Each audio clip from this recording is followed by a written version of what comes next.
ಜಾತಿ ಗಣತಿ ವಿಚಾರದಲ್ಲಿ ಎಚ್ಚರಿಕೆ ನಡೆಯನ್ನ ಇಡಿ. ಮುಖ್ಯಮಂತ್ರಿ ಸಿದ್ದರಾಮಯ್ಯನವರನ್ನ ಒತ್ತಾಯ ಮಾಡ್ತೀನಿ ಅಂತ ಡಿಕೆ ಸುರೇಶ್ ಅವರು ಹೇಳಿದ್ದಾರೆ. ಕೇಂದ್ರ ಸರ್ಕಾರವೂ ಕೂಡ ಜಾತಿ ಗಣತಿಯನ್ನ ಮಾಡ್ತಾ ಇದೆ. 1 ವರ್ಷದೊಳಗೆ ಆ ವರದಿಯೂ ಕೂಡ ಬರಲಿದೆ. ಮುಖ್ಯಮಂತ್ರಿಗಳು ಅಲ್ಲಿಯವರೆಗೂ ಕಾಯಬೇಕು ಅಂತ ಮಾಜಿ ಸಂಸದ ಡಿಕೆ ಸುರೇಶ್ ಅವರು ಒತ್ತಾಯವನ್ನ ಮಾಡಿದ್ದಾರೆ. ಎಚ್ಚರಿಕೆಯ ಹೆಜ್ಜೆಯನ್ನ ಇಡೋದಕ್ಕೆ ಸಲಹೆಯನ್ನ ಸೂಚನೆಯನ್ನ ಕೊಟ್ಟಿದ್ದಾರೆ.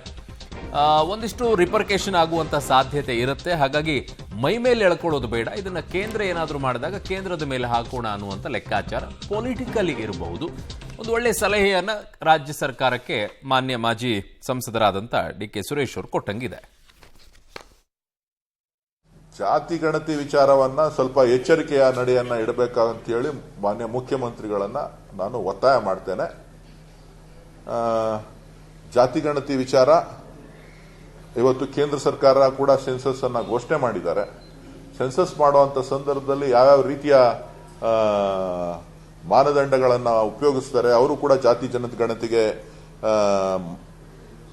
ಮುಂದಾಗ್ತಾ ಇರೋದ್ರಿಂದ so once for all national census ಒಳಗಡೆನೆ ಬಂತು ಅಂತ ಅಂದ್ರೆ ಯಾವುದೇ ಗೊಂದಲಗಳು ಕೂಡ ಇರೋದಿಲ್ಲ.